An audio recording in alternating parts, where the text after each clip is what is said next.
Blake looked down. First, this is where my patrol starts. We're going above the cloud cover onto that roof. He pointed towards the building in front of them. The roof he mentioned nowhere in sight, as it was hidden by the overcast. Let's walk and talk. We've been doing that, Arda pointed out. I know you're capable of it. Blake took a few moments to process that. Do you have humor encoded in you, or is that just you? Humor would indicate that I am capable of emotions and I have a personality, Arda said simply. That was a yes or no question. You are a humor killing machine, I get it now. Silence. The clouds were enveloping around them as Blake began to speak again. Just a slight warning. I'm not a scientist or anything like that. I'm just going off of what my seniors told me. Long story short, some 40-50 years ago, Zeta was a stable planet with one moon. Then, something happened, and the planet went through some geological changes that shouldn't be possible in such a short amount of time. Several dormant volcanoes became active and exploded at the same time. Extreme earthquakes changed the landscape of the planet. Our moons started coming closer, messing with Zeta's axis and submerging several cities underwater. Within 2 months, the moon began breaking apart and the debris now formed. Well, you'll see it now. They came above the clouds, the rooftop of the building that was their destination right in front of them.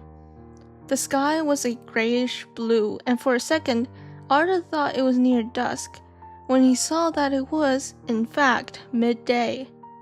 The sun was hidden, but not behind the clouds. Instead, below their feet, like a giant, massive bridge in the sky, was Zeta's ring. A magnificent arc across the sky, ethereal, absolutely stunning. The sun was behind it and it casted a large shadow over them, but some light peeked through and bounced off the debris of the ring, making it glow and shimmer with shades of gray and white. It was like a disc, and it felt so close that Arda was tempted to reach out, as if he could touch it. Celestial Bridge, Blake said, crouching to peer down at it. Arda didn't dare do that, even if he knew that the magnetic boots would hold him, theoretically. I don't know what kind of idiot came up with that name, but yeah. When it formed 40 years ago, it just stuck. He stood again and walked to the rooftop. The path ran along just above it, and he jumped off, aligning his body correctly to land on his feet, perfectly balanced. Arda held onto the top edge of the path, letting his feet hang before dropping down. He wasn't sure where this sudden caution and feeling fear came from, but he was sure he would have done the same even without them. The blood in his body rushed to go back to circulating correctly in his veins, which felt extremely weird. Blake surveyed the clouds, and the few buildings that peeked above it, looking off into the distance. His long ponytail flew in the wind. Clear, he muttered, before turning to Arda. Anyways, so that's the bridge. Celeste was kind of a new word too. The new generations came up with it after Celestial as a replacement for whatever the old word for Celeste was. How old are you? Arda asked. You're a part of the new generations? Blake hesitated. Yeah, I am, though it's kind of weird because I just kind of found in the snow one day. I appeared out of nowhere 16 years ago. I have no idea how old exactly I am. Arda felt a pang of sympathy for him, yet another emotion he never felt before. I know how that feels. Blake looked at him in surprise. He cut himself off and looked back into the distance. He took a breath. Anyway, the moon got too close to Zeta and broke apart to form these rings. Roche limit. Roche? What? the limit at which celestial bodies can be the closest to another celestial body before being destroyed due to gravity. Blake held up his hands. Okay, you do you. Roche, whatever. It completely messed up Zeta's climate. According to Professor T, Zeta's axis is now at a 40-degree angle rather than a 20-degree angle, which made the surface uninhabitable for a few years.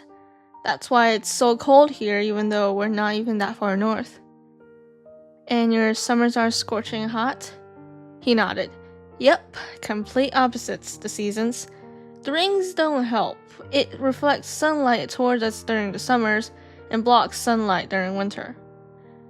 Even though we survived underground and eventually we developed technology to help us survive, not one city above the ground was spared from the seasons. The earthquakes, the floods. There's excessive rainfall and lightning in the summer. Snowstorm and thundersnow are common during winter as well.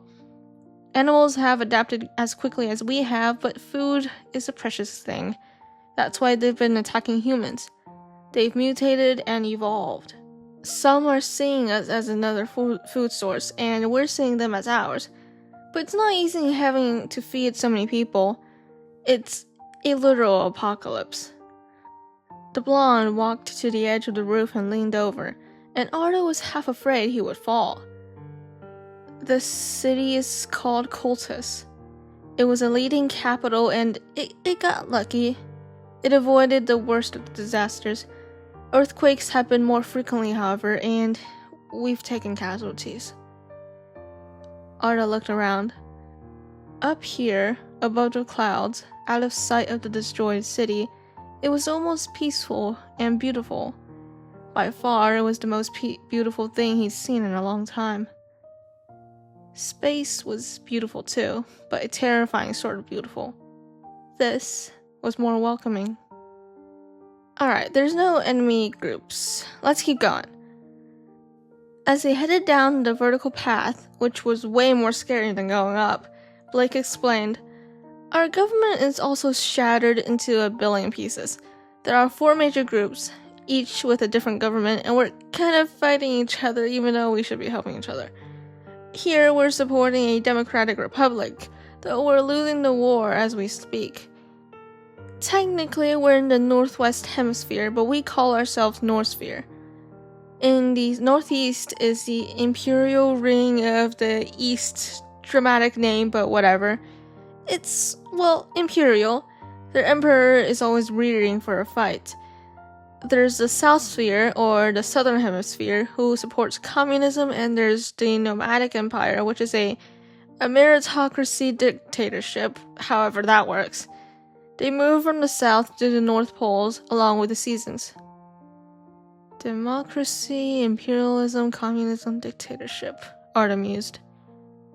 Of his knowledge, there had been many wars and conflicts surrounding these forms of government in Earth's history, but never the entire world, during an apocalypse no less. Even if it wasn't Zeta's, it was interesting to see it here. What was Zeta's population before these disasters? Arda asked. Around 8 billion. Might have reached 9 billion, but I wouldn't have known. What is it now? Blake's face turned grim. Resting somewhere between 90 and 80 million, with Northsphere only having 6 million, and we're still dropping like flies as people leave for the other groups. That was a steep drop, no doubt. Arda knew during these times democracy would fare better in the long run, but it seemed like despite that, people were still losing hope, especially as deaths kept occurring and the situation on service still hadn't stabilized after 40 years. Anyways, that's Zeta's situation, Blake said, making an attempt to keep his voice light. So, tell me about yourself, Arda.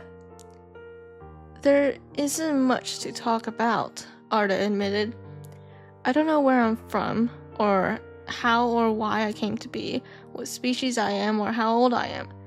I've been to 783 planets. I'm sorry, what? This is my 784th and my 6th planet with life, Arda continued. Other than that, I've been forced to drift in space without any aim. Blake started walking backwards in front of Arda, staring at him with an open mouth. Wait, so how... You must be hundreds, if not thousands of years old then. How is that possible? Arda shrugged. Don't shrug at me, you're the walking encyclopedia here. Heck, how are you even alive? Sure, I saw you just heal 100 broken bones in your sleep and defy the laws of nature without batting an eye, but how did you survive just drifting in space with 0 resources? Why do you choose to drift in space when you've been on 5 other planets with life? Arda swallowed. That was the question, wasn't it? It's not a choice, Arda stated. I've crashed on 783 planets. It's the exact same.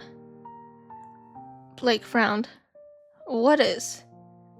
No matter how fast or slow the rotation of the planet is, I spend exactly 14 days and nights there. After that time, the launch happens. He waited. When Arda didn't say anything, thinking, Blake intervened. For a robot, you are being very unnecessarily mysterious, Arda. Are you usually this dramatic? What's the launch? I'm not being mysterious or dramatic. It's merely a figment of your imagination. I'm using my brain to think. I feel attacked, even though that statement has many different meanings. Just answer the question. Arda took a breath. Alright, what was going on with him? Why was he suddenly getting emotions? He didn't have any problems talking about it with the other 5 societies. And they weren't even human. He had to learn their language from scratch. What made this one so difficult? The launch is when something inside my body lets out a large explosion of energy. It propels me into space and sends me drifting endlessly again. I can't control it. I don't know how it happens, it just does. Blake looked at him, unreadable emotions in his gray-blue eyes behind his goggles. That sounds painful. Arda dismissed his comment. The explosion doesn't hurt me. Even if I hit something on my way up, I heal in a short amount of time anyway. I don't feel pain. He shook his head. No, that's not what I meant. The not being able to control it part. Being forced to just leave behind whatever friends you make in those 2 weeks without a choice at all, knowing you'll probably never see them again. Going to drift in space just by yourself, being lonely. That's what I meant. Arda was a little stunned. He couldn't say it was fine. It would be the biggest lie he'd ever told. He didn't want to admit that it really was painful either, because of these newly developed emotions. He wasn't sure how to control them just yet. The rest of the patrol went about normally. Arda wasn't sure what to call the conversations. Blake claimed they were just normal conversations between friends with jokes and mutual teasing. Arda personally didn't want to tease him. They saw a group of hawks once. They traveled in swarms with wings in shades of gray, helping them camouflage against the cloudy sky in the city. They were more like vultures than hawks. They were much bigger too, circling around the city together, looking for prey. Arda and Blake had stuck in a building through a broken window to avoid them. Apparently they ate some poisonous butterflies because no other animal dared to eat them, Blake explained as they waited. And somehow it didn't kill them, so now the butterflies are a part of their main diet, giving them their poisonous claws. What kind of butterflies? Arda asked. And what is the fern that is the antidote for it? They're blue tiger butterflies, Blake answered. The fern is tackbeer fern. It can be made into an antidote, and we're lucky the city has ferns growing in some secluded places. Takbir. Arda knew that fern. It was actually a genetically modified plant made in the 32nd century CE on Earth. It was so confusing. Zeta couldn't possibly be Earth. The sun was smaller than the sun of Earth. When he passed by the planets in the solar system, they didn't match with the planets on the solar system of Earth. And yet, there were so many similarities that it felt impossible it wasn't Earth. They went around the city on 2 different routes to compensate for the injured man's group. They didn't run into any trouble. The closest encounter was when the hawks flew by while they hid in the building. Blake pestered Arda about the other planets Arda went to. He answered half-heartedly, his mind somewhere else, thinking. And we're back, Blake announced, jumping the last 2 meters from the vertical path to the ground. Arda had to walk closer before daring to step down, finally back on real, solid ground. Something about that made him breathe a sigh of relief. I can't believe it. Are you afraid of heights? Blake seemed delighted. Arda shot him a look. No, I do not have acrophobia. Going against gravity is simply difficult for someone who's not used to it, that's all. Mood killer. Karato was waiting for them inside at the bottom of the stairs. How did it go?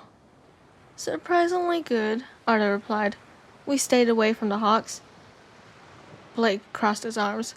Why does everything that comes out of your mouth sound condescending? I don't know what you mean. The corners of Karato's lips pulled into an almost smile before they dropped to a serious expression again.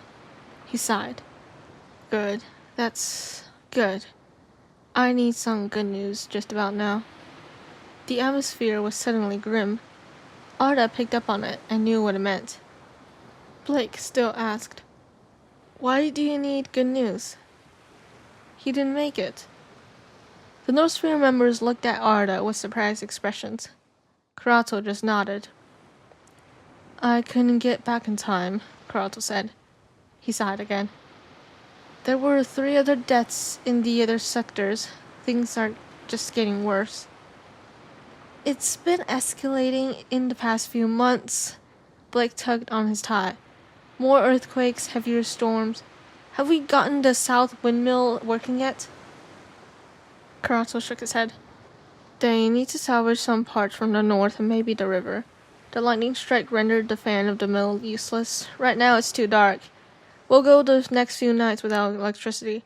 Go get your things. Everyone else is in the lounge. Blake frowned. He looked like he was about to protest, but then he sighed. All right. Sir, why don't you take a break tomorrow? I'll overlook the activities and take the engineers and some others on a salvaging expedition. Blake, you don't have to. Oh, no, I don't have to, Blake agreed. But you need the rest. Ask anyone in this basement and they'll agree. He looked sideways at the foreigner. Oh, and Arda, tell him about your launch thing. He left, leaving Arda with Karato, who frowned as well. That's why he should be colonel, Karato told Arda, jabbing a thumb at Blake.